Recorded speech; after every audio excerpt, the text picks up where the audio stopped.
bisa angkat tanganmu?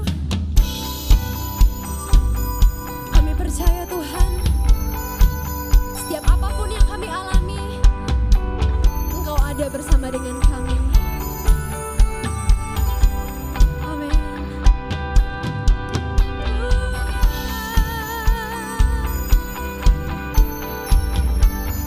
Kau bersama kami.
Tuhan kita. Haleluya. Haleluya. Haleluya. Mari silakan duduk saudara. Shalom jemaat Tuhan, senang sekali saya dapat menyapa Anda di ibadah online hari ini. Bagi Anda yang baru pertama kali mengikuti ibadah online ini, saya mengucapkan welcome home, welcome to Mawar Sharon Church. Dan saya juga menyapa bagi Bapak Ibu Saudara Jemaat Gereja Regional Jawa Timur, Bali, Lombok, Kepulauan Nusa, dan Australia. Senang sekali dapat bersama-sama dengan Anda mengikuti ibadah online hari ini. Saya percaya kita akan terus mendapatkan sesuatu yang baru melalui ibadah online ini karena kuasa Tuhan tidak terbatas jarak dan waktu. Dan Bapak Ibu Saudara, pastikan Anda selalu mengikuti Connect Group yang ada di gereja lokal Anda masing-masing. Anda dapat menghubungi nomor yang tertera di layar ini apabila Anda membutuhkan informasi mengenai Connect Group. Anda juga bisa mengirimkan direct message ke Instagram gereja lokal masing-masing yang ada di wilayah Anda. Bapak Ibu Saudara, persiapkanlah diri kita untuk mendengarkan firman Tuhan pada hari ini. Saya percaya setiap firman Tuhan yang kita dengar akan bertumbuh, berakar, dan berbuah dalam diri kita dan akan menjadi berguna dalam kehidupan kita sehari-hari. Dan Bapak Ibu Saudara, saya mengajak kita untuk berdoa untuk persembahan. Mari kita tundukkan kepala dan berdoa.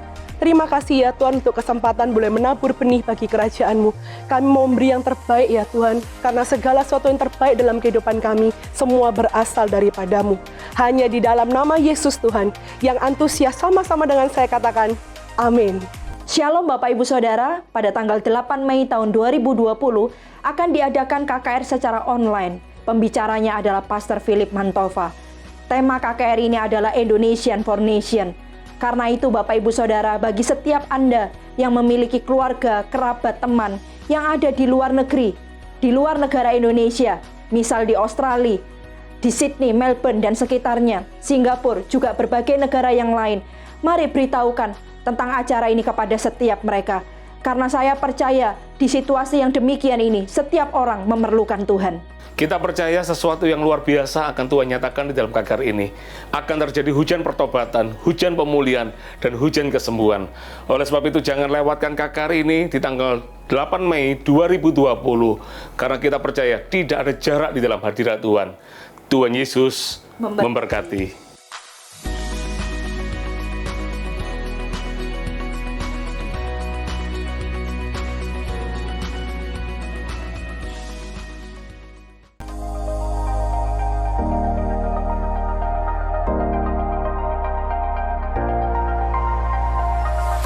Untuk update informasi seputar gereja lokal Anda dapat melihat di dalam Instagram gereja lokal masing-masing di daerah Anda.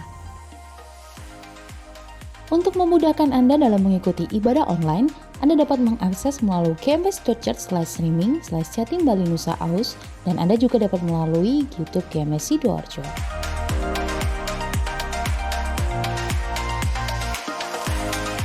Tekan subscribe dan nyalakan lonceng notifikasi untuk mendapatkan video-video khotbah terbaru dari YouTube TS Lanitan. Shalom jemaat yang dikasihi Tuhan. Di dalam menghadapi situasi dan kondisi yang tidak mudah hari-hari ini, mungkin di antara kita ada yang sedang mengalami pergumulan maupun tantangan di dalam hidup. Dan kami mau pastikan bahwa setiap Anda tidak sedang melaluinya sendirian. Oleh karena itu, melalui Prayer Center, kami rindu untuk mendukung dan menjadi rekan doa bagi setiap Anda. Caranya mudah, Anda bisa langsung menghubungi di nomor WhatsApp gereja yang tertera di layar kaca Anda, atau Anda bisa langsung direct message melalui Instagram gereja lokal Anda masing-masing. Kami siap untuk melayani dan menjadi partner doa bagi Anda. Tuhan Yesus memberkati. Mari menjadi berkat dengan membagikan kesaksian Anda dengan mengirim pesan di Instagram @gmssidoarjo. Jika Anda ingin memberikan persembahan maupun persepuluhan, Anda dapat mentransfer di nomor rekening sebagai berikut, yaitu di nomor BCA 088 2199 345 atas nama Gereja Mawar Sharon.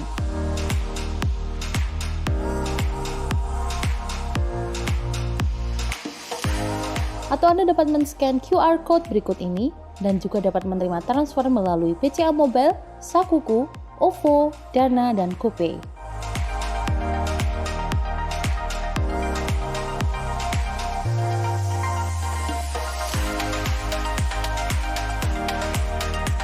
Dan berikut adalah nomor rekening gereja lokal.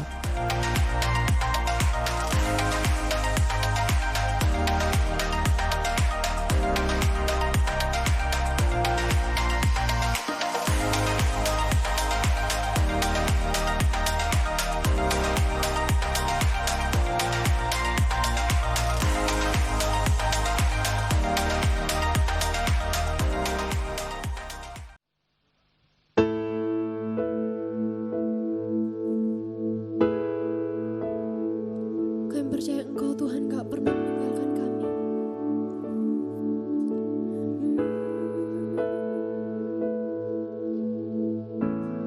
Bapa, Kau mendengar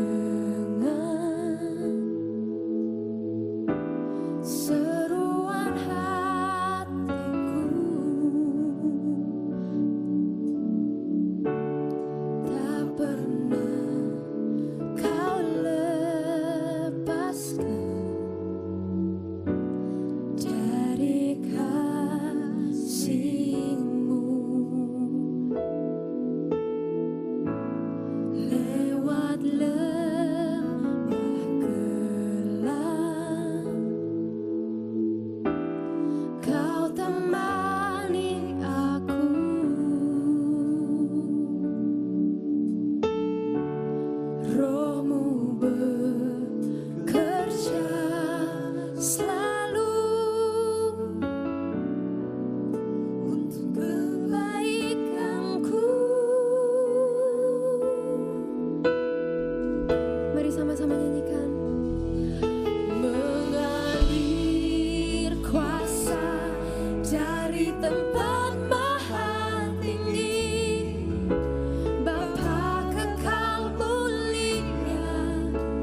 you Jesus, thank you Lord.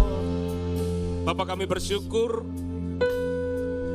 kalau kami boleh ada sampai hari ini semua karena Engkau yang baik. Kami gak bisa hidup tanpa Engkau Tuhan.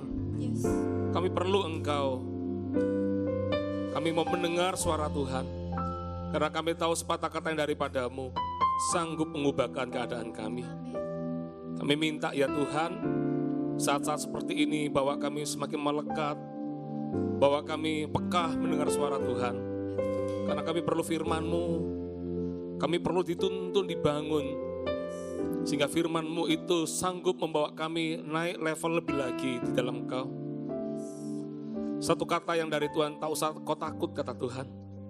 Karena aku ada bersamamu, aku yang menyertai hidupmu dari dulu, sekarang, dan sampai selama-lamanya. Panggilanku adalah setia kata Tuhan. Dia setia sampai selama-lamanya. Terima kasih Bapa. Urapi, tuntun setiap kata-kata yang hamba-Mu sampaikan. Biar apa yang kami dengar sungguh-sungguh membangun iman kami Tuhan. Terima kasih Bapa. Di dalam nama Yesus Tuhan. Semua yang siap, semua yang antusias katakan amin. Kasih tepuk tangan yang paling meriah buat Allah kita. Silakan duduk Bapak Ibu Saudara. Thank you buat praise and worship. Ya, kita terus antusias untuk melayani Tuhan. Sekalipun mungkin dengan ibadah online, tapi kita percaya kuasa Tuhan yang kita alami di tempat ini juga akan mengalir dimanapun Anda berada. Dan hari ini kita akan belajar satu topik firman Tuhan. Judul khotbah saya adalah apa yang ada di tanganmu. Ya. Apa yang ada di tanganmu, itu judul khotbah saya. Kalau Anda mau catat silakan, Anda bisa siapkan catatan khotbah Anda. Mari kita buka di Keluaran pasal 4 ayat 1 sampai ayat ke-17. Keluaran 4 ayat 1 sampai ayat ke-17. Yang sudah ketemu katakan puji Tuhan. Ya, dan saya mendengar ada banyak orang yang berkata puji Tuhan. Ya, karena Keluaran paling cepat untuk menemukannya. Habis Kejadian, Keluaran. Ya. Perhatikan ayat pertama. Lalu saut Musa, bagaimana jika mereka tidak percaya kepadaku dan tidak mendengarkan perkataanku, melainkan berkata Tuhan tidak menampakkan diri kepadamu. Tuhan berfirman kepadanya, apakah yang di tanganmu itu? Jawab Musa, tongkat. Berhenti di sana dulu. Kalau kita baca ayat ini seringkali kita mungkin cuma menangkapnya secara gampang-gampangan. Ya biasalah ya, akan ada Tuhan segala macam. Coba kalau kita belajar merenungkan firman ini. Saudara, kita perlu tahu di zaman Musa ini, bangsa Israel yang ada di Mesir itu jumlahnya 2 juta orang. Bisa bayangin enggak? Ketakutan pertama Musa membawa bangsa Israel keluar dari Mesir. Yang pertama ketakutannya adalah takut kepada Firaun pastinya. Karena Firaun raja yang ditakutin di zaman itu. Kekuatan militer paling kuat di zaman itu adalah Mesir. Firaun punya kekuatan itu. Pandai besinya banyak di Mesir. Belum lagi Musa ingat sebuah peristiwa waktu dia menolong bangsa Israel, umatnya, bangsanya sendiri. Ketika dia tolong, bayangan Musa, ini pasti orang Israel senang. Ternyata orang yang ditolong pun menyerang Musa. Sampai-sampai dia berkata, nanti saya laporkan loh, saya lihat perbuatanmu, kamu membunuh orang Mesir. Bayangan Musa ini sudah penuh dengan ketakutan. Belum ketemu dengan bangsa Mesir, bangsanya sendiri pun belum tentu percaya sama dia. Dan dia tanya Tuhan, nanti kalau ditanya membebaskan bangsa Israel, terus pertanyaan gini, apa yang kubawa itu? Bayangan saya, Musa mungkin memikirkan, kan Tuhan kan hebat, spektakuler. Kalau Anda lihat di pasal 4 ayat pertama, Musa itu mengalami penampakan yang dari Tuhan. Dia lihat semak belukar yang terbakar, api yang keluar di situ. Musa tertarik untuk memeriksanya. Nah, yang menarik adalah ketika dia mau mendekat itu, karena dia lihat ini dahsyat banget ini. Dan Tuhan berkata, jangan mendekat Musa, kamu pasti mati mendekat itu. Bayangan dia ketika dia lihat Tuhan yang seperti itu, mungkin gak berlebihan kalau dia minta, kalau Tuhan mau suruh saya pimpin orang Israel keluar dari Mesir, ya pastinya Tuhan akan serta dengan malaikatnya. Bayangan Musa pasti sesuatu yang besar yang menjadi backupnya adalah Tuhan. Pasti Tuhan juga kasih pertolongan yang spektakuler juga. Tapi yang menarik adalah, coba lihat ayat itu sekali lagi, coba lihat. Di ayat ayat kedua. Tuhan berfirman kepadanya, apakah yang di tanganmu itu? Jawab Musa, tongkat. Firman Tuhan, lemparkanlah itu ke tanah. Dan ketika dilemparkannya ke tanah, maka tongkat itu menjadi ular. Sehingga Musa lari meninggalkannya. Tetapi firman Tuhan kepada Musa, ulurkanlah tanganmu dan peganglah ekornya. Musa mengulurkan tangannya, ditangkapnya ular itu, lalu menjadi tongkat di tangannya. Saya skip aja, turun langsung ke ayat yang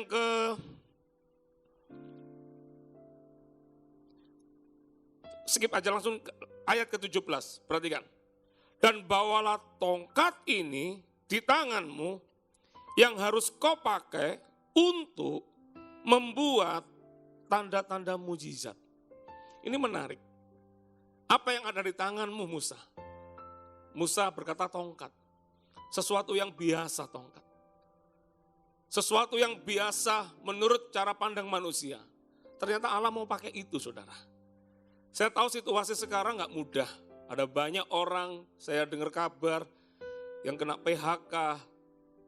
Ternyata wabah corona ini gak cuma menyerang ketakutan secara fisik, tapi juga menyerang secara ekonomi.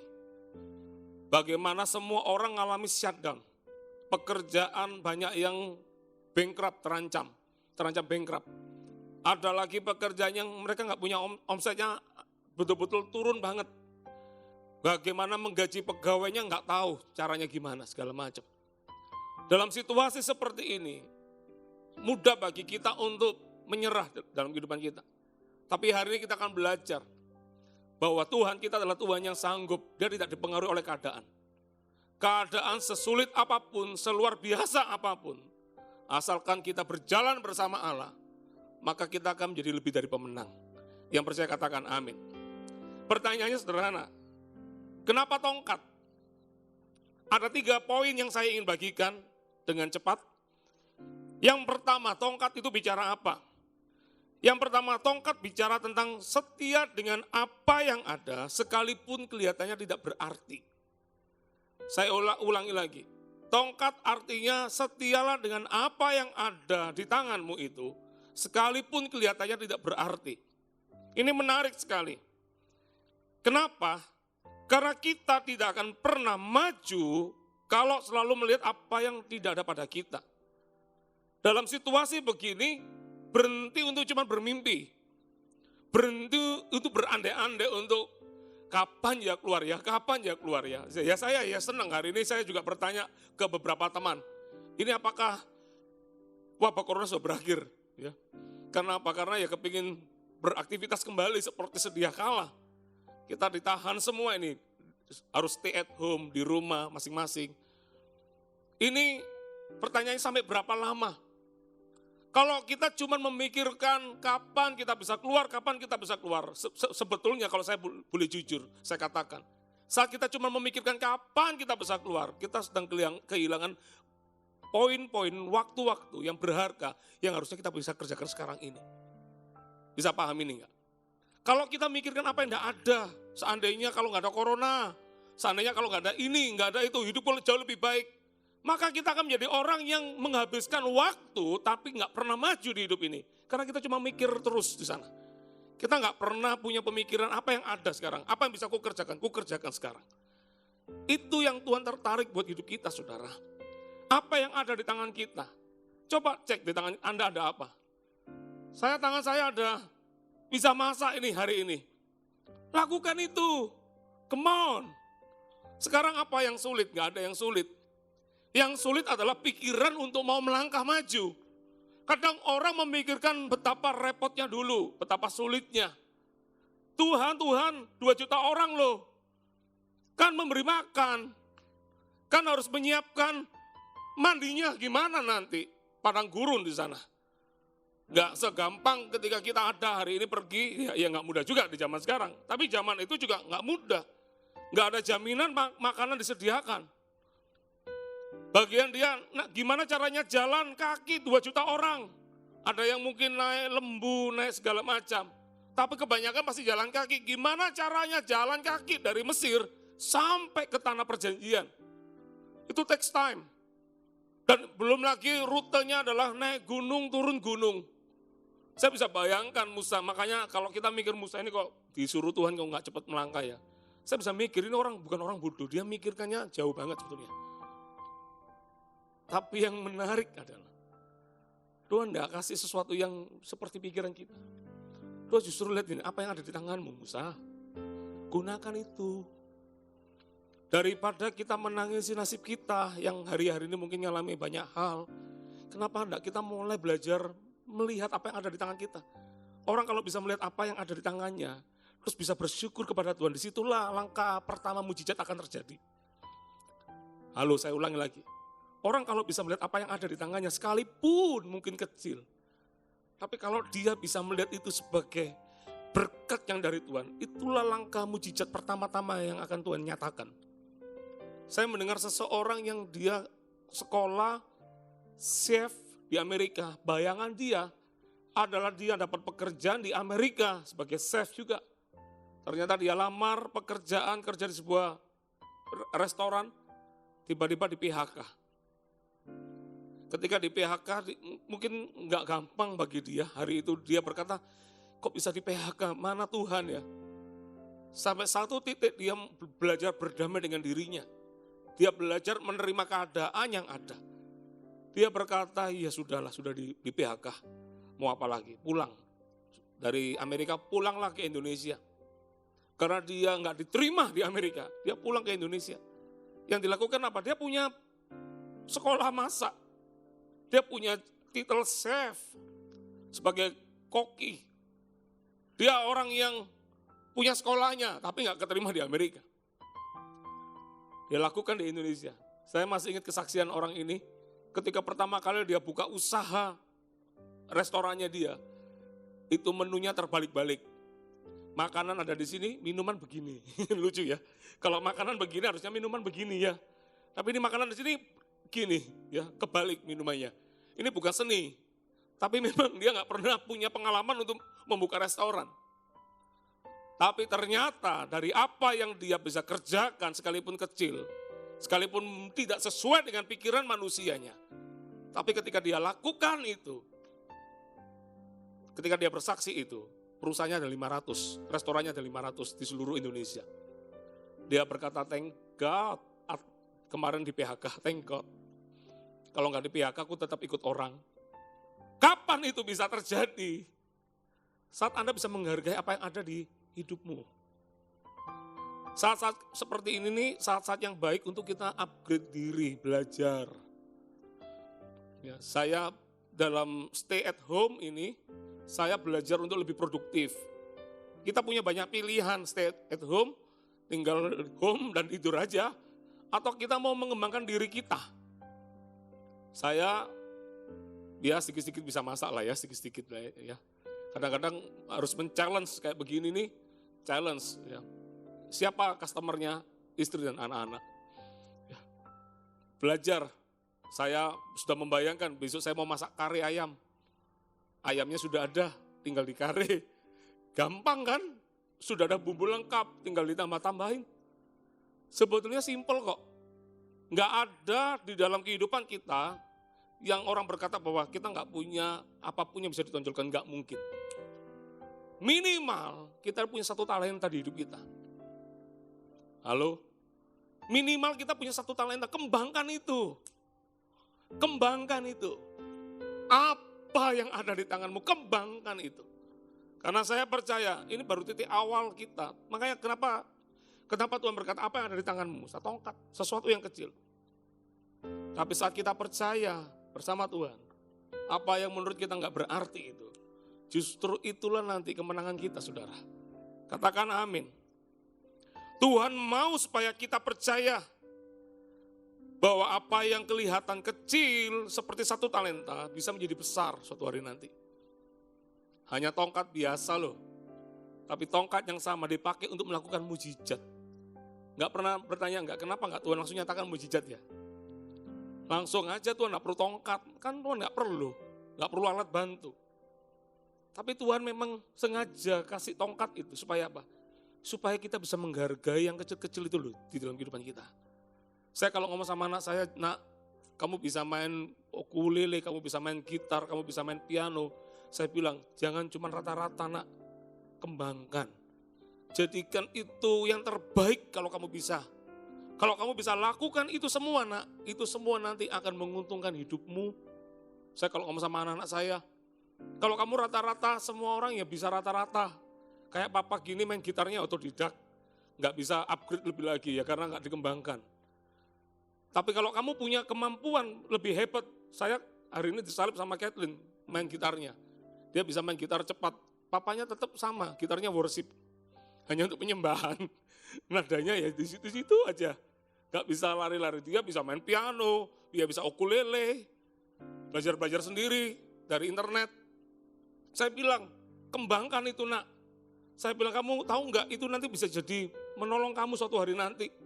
Saya bilang, kalau kamu suatu hari keluar negeri, kamu kerja di situ, mungkin sambil cari kerjaan kamu bisa kasih kasih kursus kursus. Dan saya bilang, itu mahal sekali. Di luar negeri nggak murah. Kalau kamu bisa itu, apalagi kamu punya sertifikatnya, wow. Itu akan menolong kamu nak. Kadang-kadang kita nggak pernah menghargai apa yang ada di hidup kita. Anak saya bisa gambar, lukis. Saya bilang kembangkan. Jangan biasa-biasa, setia aja apa yang ada. Sudah pokoknya gambar-gambar. Gambar papa terus saja nggak apa-apa. Ya kan, gambar mata, gambar apa salah, ganti gambar lagi. Kita nggak pernah tahu nanti gambar yang kesekian itulah. Itu tiba-tiba mujizat kita di situ. Come on, saya encourage Anda semua yang ada di rumah. Daripada kita cuma menangisi situasi yang ada hari ini. Kenapa enggak kita mulai belajar mengucap syukur dengan apa yang ada? Tuhan, aku cuma punya segenggam tepung. Olah itu, segenggam tepung itu. Buat martabak kah?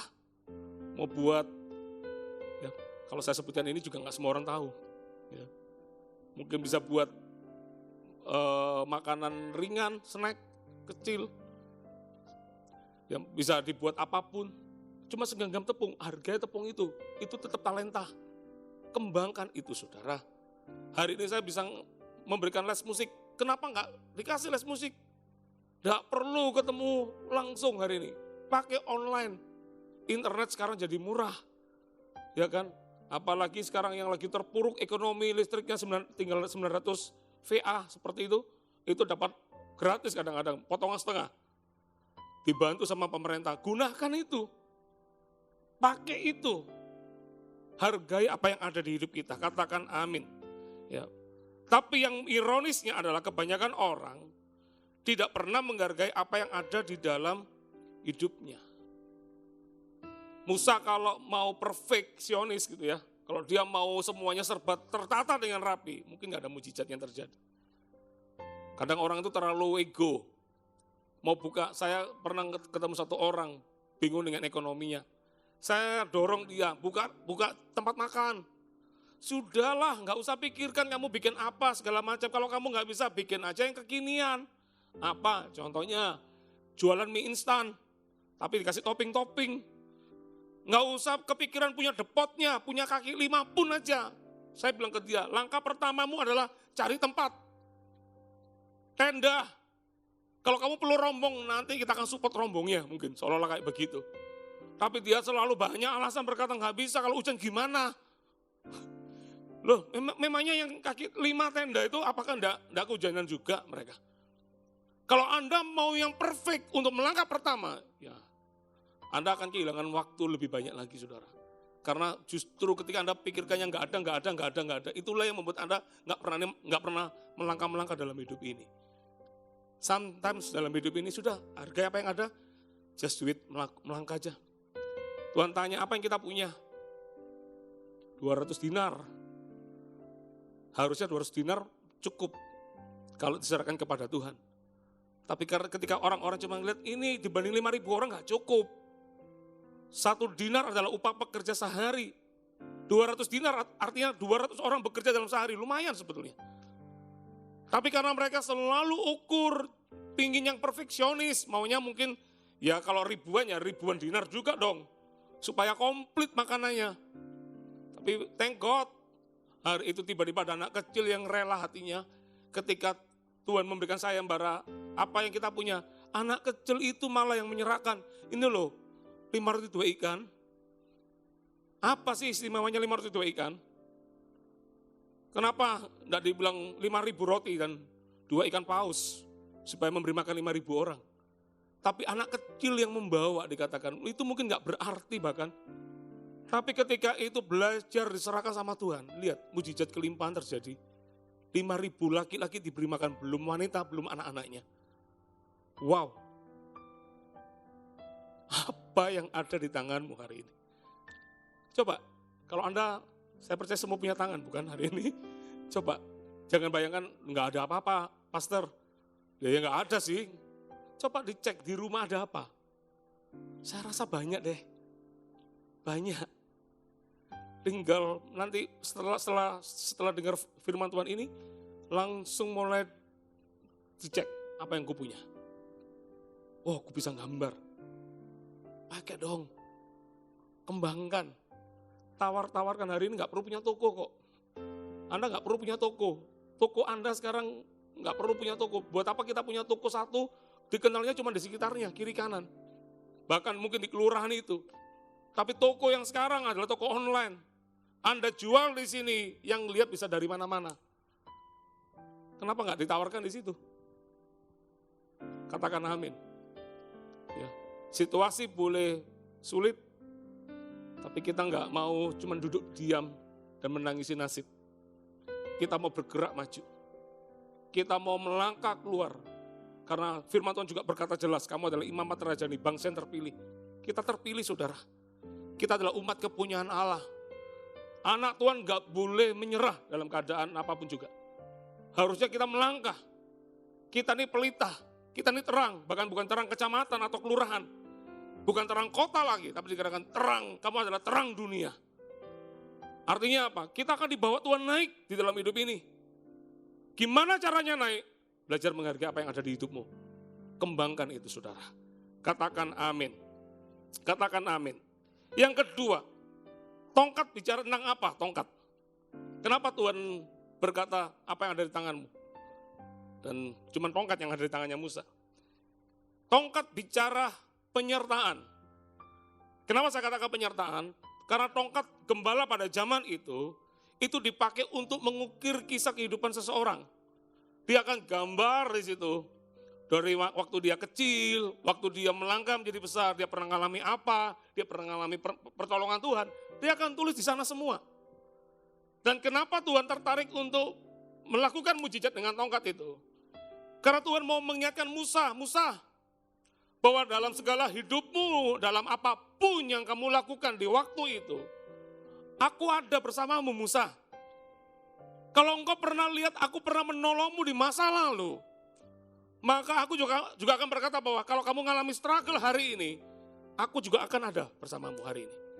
Dan aku juga akan ada bersamamu di masa yang akan datang.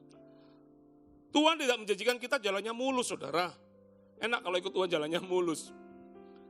Beberapa waktu lalu saya khotbah di Army of God. Saya kasih itu nggak selalu tentang berkat.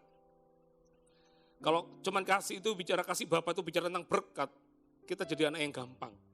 Pak minta roti dapat roti. Pak minta makan dapat makan. Itu anak gampang.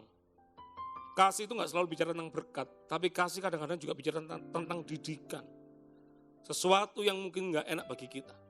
Tuhan tidak menjanjikan jalan kita mulus. Ada tantangan yang kita hadapi.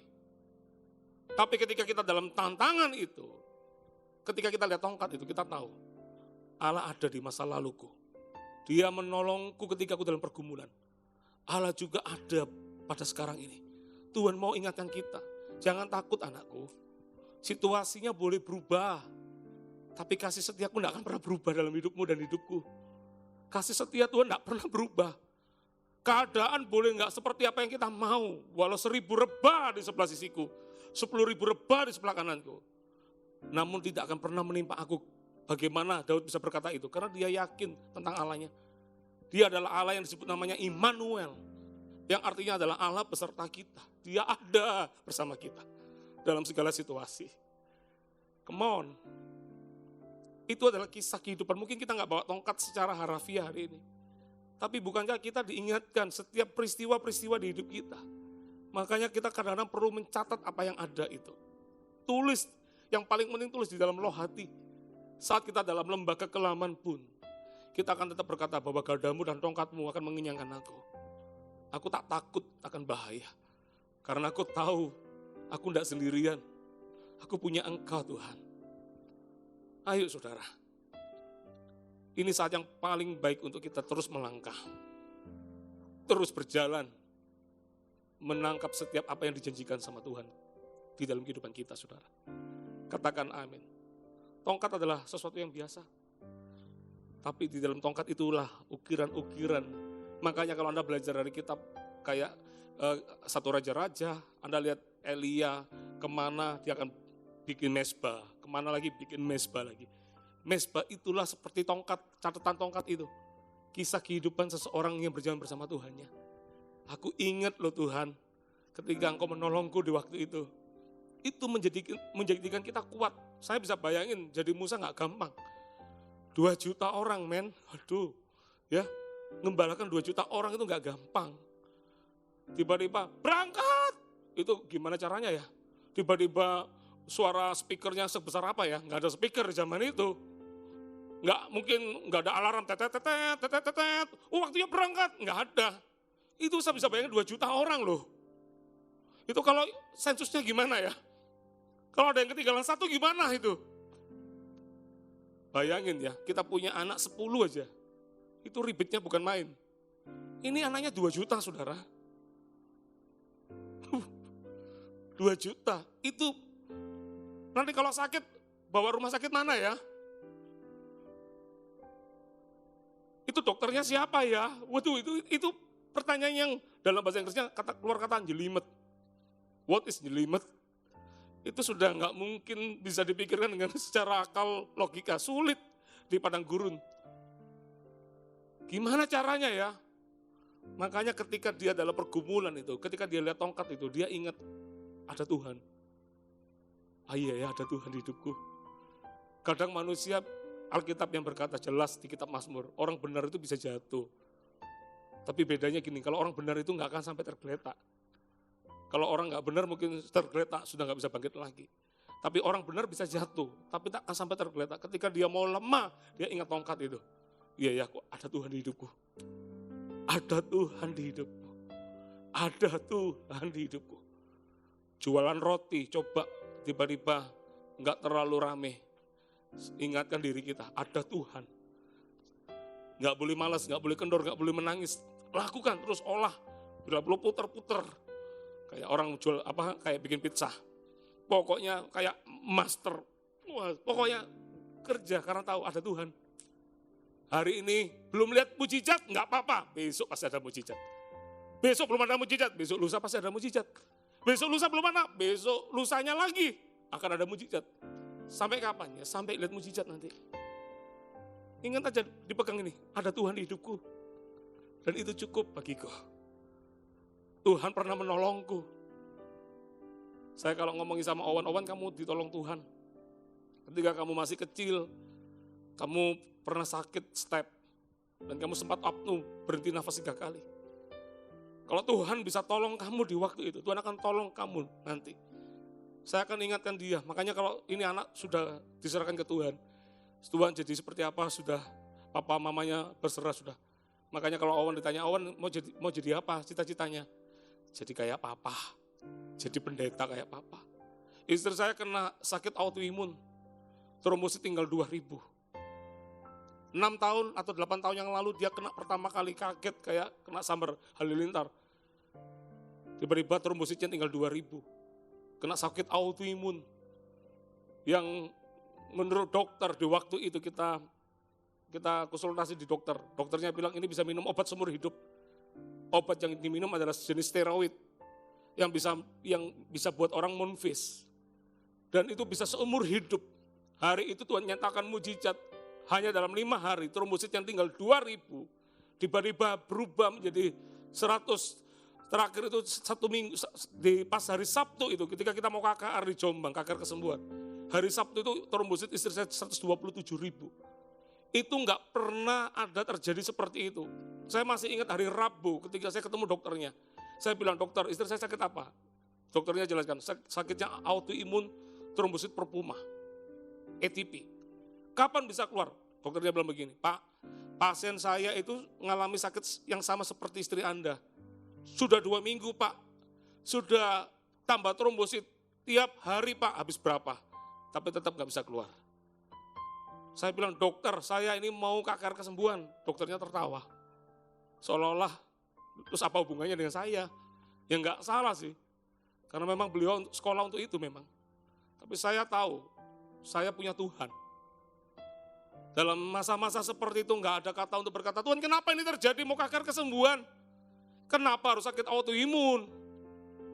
Kan nggak lucu, mau KKR kesembuhan, tiba-tiba kalau orang tahu loh, istrinya mana Pak? Sedang sakit. Loh kenapa nggak sembuhkan istrinya dulu daripada sembuhkan orang lain? Itu mungkin bisa menyerang saya di waktu itu, mengintimidasi saya. Tapi hari itu saya belajar untuk percaya sama Tuhan. Saya masih ingat hari Rabu juga yang sama itu. Istri saya berkata, kamu pulang. Hari Kamisnya saya disuruh pulang. Kamu stay di Jombang aja, persiapan untuk KKR. Saya tanya, kamu sama siapa yang?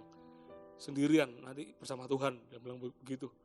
Sudah, gak usah khawatir tentang aku berdoa. Saya bersyukur saya punya istri yang luar biasa di waktu itu. Akhirnya saya pulang. Dan singkat cerita sampai di Jombang. Hari Sabtu itulah mujizat dinyatakan. Istri saya bisa keluar dari rumah sakit karena kita punya kontrak sama dokter ya. Kalau istri saya trombositnya di atas 100.000, maka istri saya boleh keluar dari rumah sakit. Istri saya keluar dari rumah sakit. Dan orang yang pertama kali bersaksi tentang kesembuhan, itu adalah istri saya. Saya masih ingat dokternya melarang, jangan ke Jombang karena karena dokternya tahu ini pasti akan ke Jombang ini. Benar berangkat ke Jombang, istrinya pendeta nggak bisa dihalangi ya, berangkat ke Jombang. Dan kesaksian pertama kali adalah istri saya. Tahun kemarin, tahun 2019, nggak ada ombak, nggak ada angin, istri saya habis KKR di Tulungagung, tiba-tiba keluar seperti orang demam berdarah lagi. Kita agak curiga, jangan-jangan kena autoimun lagi. 2019 kemarin begitu kita cek trombosit di salah satu lab di Sidoarjo ini. Sampai labnya berkata, Pak, cepetan dibawa ke rumah sakit. Ini cerita ini mirip 6-8 tahun yang lalu. Saya tanya kenapa? Trombosit istri Anda 2.000 Pak. Ini kejadian mirip sekali. Saya bilang sudah dicek lagi. Pak, saya sudah ulang-ulang hasil tes labnya dan tetap sama Pak. 2.000 cepat Pak dibawa ke rumah sakit Pak. Harus opnam, Ibu nggak bisa enggak.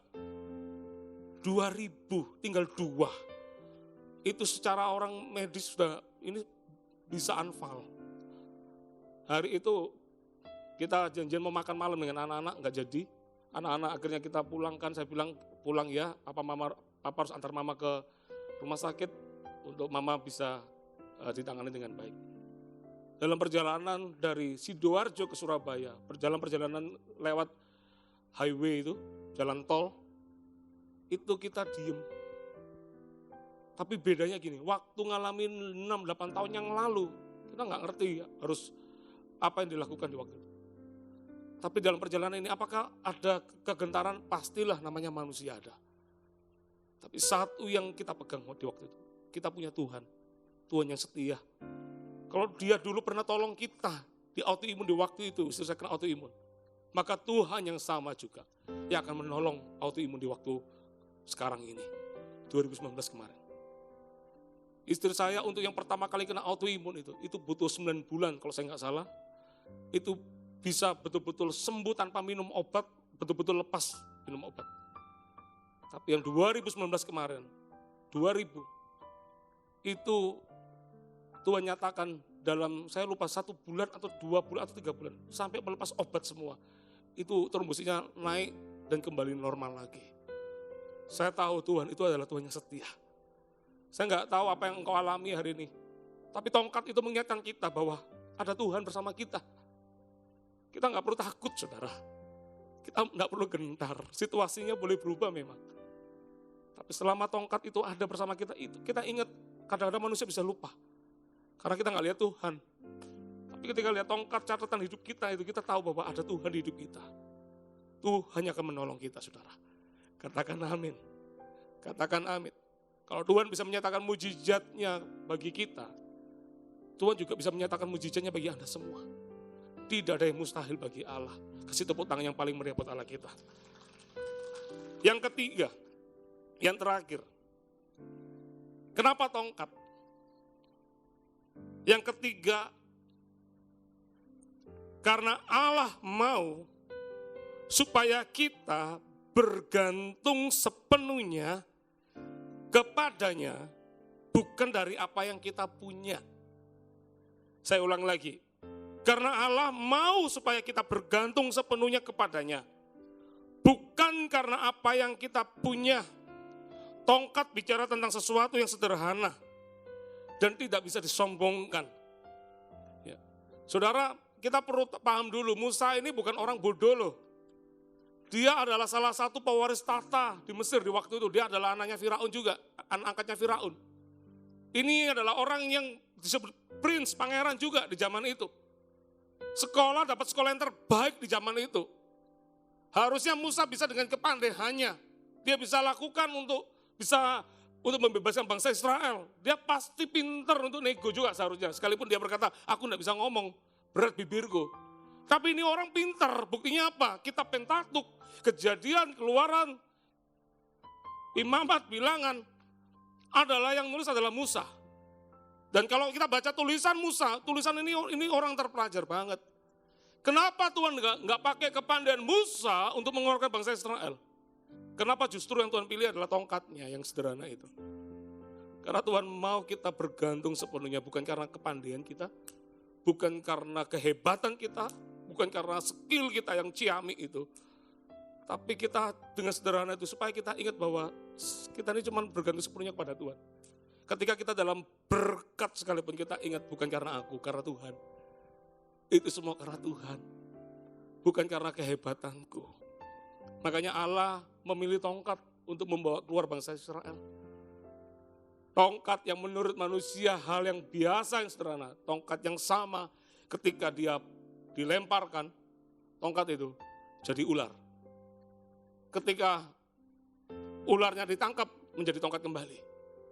Tongkat yang biasa itu ketika bangsa Israel nggak ada jalan keluar karena di belakang ada tentara Firaun, di depan laut bandingannya mereka semua naik kereta berkuda, ini cuma jalan kaki, gimana caranya pelari, nggak mungkin bisa. Alkitab mengatakan jelas Musa mengulurkan tangannya, tapi saya tahu tongkatnya juga ada bersama dia di sana juga. Tiba-tiba tiupan angin keras membelah lautan. Sampai hari ini pun kita nggak pernah lihat teknologi membelah lautan. Mungkin orang bisa bikin terowongan di lautan. Tapi ini bikin jalan yang kosong, lautnya terbelah. Hanya dalam semalam. Itu bukan tangan manusia yang bisa melakukan. Itu tangan Tuhan. Tongkat yang menurut orang biasa, tongkat yang sama ketika dipakai untuk memukul batu di Meriba. Ketika orang Israel perlu air. Tongkat yang sama digunakan juga, akhirnya air keluar di sana. Kadang-kadang kita nggak pernah tahu apa yang ada di tangan kita itu bisa jadi besar, saudara.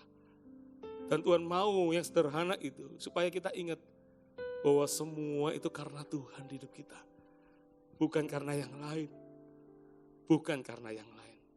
Saya berdoa, saya bernubuat, nggak ada satu orang pun di antara kita yang gagal, yang kurang, yang terpuruk karena kita percaya kepada Tuhan, nggak ada. Semua orang percaya kepada Tuhan dan berani meresponi firman Tuhan akan dibawa Tuhan dalam kemenangan demi kemenangan. Siapapun Anda, ayo berhenti untuk memukul diri mulai hari ini. Mulai lihat apa yang ada ya di hidupku ini ya. Apa yang ada ya? Oh iya ya, aku cuma bisa bikin tulisan. Aku cuma bisa lakukan ini, aku bisa merakai bunga. Aku bisa menjahit. Aku bisa lakukan ini, gunakan itu. Karena saya percaya ketika ada Tuhan di dalamnya, sesuatu yang kecil itu akan jadi besar, saudara, di tangannya. Katakan amin. Dengan tongkat yang sama, tongkat yang menurut kita biasa, tapi di dalam tongkat itu ada mujizat-mujizat yang Tuhan nyatakan. Sama juga dengan kita. Mungkin apa yang menurut kita biasa, yang kita pegang, yang kita punya di rumah, ternyata itu mujizatnya kita juga. Katakan amin. Katakan amin. Mari kita berdoa. Thank you Jesus, thank you Lord. Thank you Lord. Bapa, Kau setia. Bapa, Kamu mulia. Tenanglah jiwaku, aman bersamamu.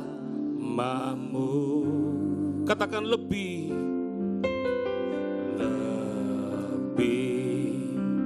dari harta, Kaulah segalanya. Katakan tenanglah jiwaku, tenanglah jiwaku dalam hadirat-Mu. Kau yang percaya Tuhan, mari angkat tanganmu. Kau tunjukkan Tuhan, Kau tunjukkan kasih setiamu. Kau menyediakan yang ku perlu. Kau setia, Kamu mulia, Bapa sekarang dan selamanya. Katakan Kau tunjukkan kasih setiamu. Kau tunjukkan kasih setiamu. Yes, amin. Yang ku perlu. Kau setia, Kamu mulia, Bapa Kau setia. Bapa Engkau setia Tuhan. Katakan Bapa Kau setia. Bapa Kau setia. Sebut namanya. Bapa Kau mulia. Tenanglah jiwaku, tenanglah jiwaku, aman bersamamu. Mari semua saya undang bangkit berdiri. Katakan lebih dari segalanya. Lebih dari harta, Kaulah segalanya. Tenanglah jiwaku, tenanglah jiwaku dalam hadirat-Mu. Kau tunjukkan Tuhan, Kau tunjukkan kasih setiamu. Yes, we believe. Yes, we believe.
tangan-Mu. Tuhan Yesus, ampuni kami. Kalau hari ini kami mungkin gak pernah mengucap syukur dengan apa yang kami punya. Kami selalu melihat yang kurang di hidup kami. Kami selalu berharap ini dan itu untuk dalam pertolongan-Mu. Kami seringkali lupa dengan apa yang ada di hidup kami. Mungkin hari ini apapun yang ada itu mungkin menurut dunia itu kecil. Tapi kami tahu kalau Engkau bisa pakai melakukan mujizat-Mu buat bangsa Israel dengan tongkat yang sederhana itu, maka Engkau juga bisa memakai apa yang kami punya. Tidak ada satu orang pun yang tidak punya talenta. Semua orang punya talenta di tempat ini. Sekecil apapun talentamu, Allah sanggup melakukan mujizatnya. Belajar menghargai apa yang ada di tanganmu. Apapun itu. Kalau kau seorang gembala, mungkin cuma 4-5 orang yang kau gembalakan. Setia dengan apa yang ada di hidupmu. Kalau engkau seorang pengusaha hari ini mungkin ekonomi sedang down dan mungkin banyak omset, banyak apa yang kau punya berkurang hari ini. Belajar angkat itu di hadapan Tuhan. Tuhan, aku mengucap syukur apapun yang terjadi. Aku akan memulai dengan apa yang ada padaku. Sekalipun mungkin kelihatannya kecil, tapi aku percaya saat aku melangkah bersama Tuhan, Engkau sanggup melakukan mujizat-Mu atas hidup kami. Engkau bahkan akan melakukan jauh lebih besar, jauh lebih tinggi, jauh daripada apa yang kami harapkan. Karena kami percaya padamu. Yes, we believe in you, Lord. Yes, we believe. Mungkin kau adalah orang yang cuma bisa masak, kau ibu rumah tangga. Hari ini mungkin suamimu kena PHK. Ayo belajar, gunakan itu. Mungkin kau berkata ini cuma bisa buat 5-6 bungkus nasi mungkin. Gunakan itu saudara. Lakukan itu. Kau tidak perlu punya toko. Hari ini ada toko online. Kau bisa berjualan di sini. Tapi orang yang kau bisa kena dampak dari apa yang kau jualkan. Dari apa yang kau jual, itu akan berdampak sampai kemanapun juga. Belajar setia dengan apa yang ada hari ini. Ayo semua angkat tanganmu. Apapun hari ini, ayo persembahkan talentamu. Tuhan, terima kasih buat talenta. Terima kasih buat apapun yang kau taruh di hidupku. Thank you Tuhan. Thank you Tuhan. Ucap syukur buat ini. Thank you Tuhan. Thank you. Kalau kami masih bisa ada kesempatan untuk kami hidup, itu artinya kami masih punya pengharapan. Kalau kami boleh ada hari ini, mungkin dengan keterbatasan, tapi kami mau katakan thank you Tuhan. Thank you. Hari ini kami terbuka pikiran kami. Kami mau menghargai apa yang ada di hidup ini. Dan kami tidak mau menangisi dengan apa yang terjadi, kondisi yang ada. Kami mau melangkah keluar. Kami mau berjalan. Kami mau berjalan maju. Dan kami akan melihat kuasa Allah, mujizat Allah akan dinyatakan dalam hidup kami. Angkat tanganmu, mari kita berdoa. Kibarara bayarala basirebe Ralaba, Korebeka Naralaba Yaralaba, Hibrebeka Naralaba, Saralaba Yaralaba, Koraba Yaralaba Yaralaba Yaralaba, Kibaralaba Yaralaba, Koraba Yaralaba Yaralaba. Haleluya. Dulu sekarang dan selamanya. Aku juga Tuhan, aku juga kasih.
Benarkah firman-Mu atas kami Tuhan. Terima kasih Tuhan. Hati kami terbuka, pikiran kami terbuka. Ini waktunya kami melangkah, bergerak keluar dari perahu kami, kenyamanan kami, keluar dari zona nyaman kami. Karena kami tahu kalau kami nggak berani bergerak, kami nggak berani maju, maka kami tidak akan pernah melihat mujizat itu terjadi. Terima kasih buat apa yang Kau percayakan hidup kami. Thank you Tuhan. Mungkin kami punya talenta suara atau mungkin kami punya talenta musik. Kami mau kembangkan itu Tuhan. Kami mau kembangkan itu Tuhan. Terima kasih. Terima kasih. Tuhan Yesus hamba-Mu berdoa. Sungguh di hati ini rindu sekali untuk berjumpa secara fisik dengan seluruh jemaat yang Kau percayakan di pelayanan gereja Mawar Sharon, baik di Jawa Timur ini maupun Bali, Lombok sampai ke Australia. Sungguh rindu sekali untuk berjumpa dengan mereka. Bahkan di Sigi Waingapu, ada di Pasuruan, dimanapun mereka berada. Batu, gereja satelit kami yang di Batu. Tuhan, ini doaku kepada mereka semua, melepaskan berkat yang terbaik. Engkau menjagai setiap mereka ya Tuhan. Dimanapun mereka berada, Tuhan, gadamu dan tongkatmu mengenyangkan mereka. Engkau yang sertai mereka. Damai, sejahtera melampaui segala akal melimpah atas kehidupan mereka. Berikan hikmat-Mu ya Tuhan. Karena kami perlu hikmat-Mu, perkataan-Mu Tuhan. Karena sepatah kata yang daripada-Mu akan menyembuhkan kami. Sepatah kata yang daripada-Mu akan memulihkan keadaan kami. Dan kami akan pegang janji Tuhan. Kami akan terus naik dan bukan turun. Berkati mereka ya Tuhan. Dimanapun mereka, Engkau yang menjagai anak-anaknya. Jagai setiap pekerjaan mereka Tuhan. Tutup bungkus dengan saudara-Mu. Berkati kesehatan mereka. Engkau sendiri yang menghalau setiap pencobaan. Engkau sendiri yang menghalau setiap siasat-siasat dari si jahat ya Tuhan. Berkati anak-anak-Mu tanpa terkecuali. Berkati ya Tuhan. Engkau yang menolong mereka. Terima kasih Bapa. Ini waktunya kami melangkah keluar. Kami sudah menerima firman-Mu. Ini waktunya kami berjalan. Menangkap setiap apa yang Kau janjikan di hidup kami. Terima kasih Tuhan. Thank you kami punya Engkau. Kaulah harta yang paling mulia. Kaulah harta yang terbaik yang kami punya. Terima kasih, kami tidak perlu takut. Kami tidak perlu khawatir. Selama Engkau ada bersama kami tidak perlu takut dengan apapun juga. Terima kasih Bapa. Sidang jemaat yang terkasih, angkat kedua tanganmu, pulanglah, terimalah berkat. Kasih yang dari Allah Bapa, kasih setia dari Yesus Kristus namanya. Dan pertolongan dari Allah Roh Kudus yang akan terus membawa Engkau naik, bukan turun. Berkat ada padamu, bukan kutuk. Kau akan menjadi terang dunia. Kau akan menjadi garam dunia, garam yang menggarami seluruh dunia ini. Supaya berkat Allah juga mengalir di dalam kehidupanmu, mengalir kepada semua orang yang kau jumpai. Terima berkat ini di dalam nama Yesus Tuhan. Haleluya. Amin.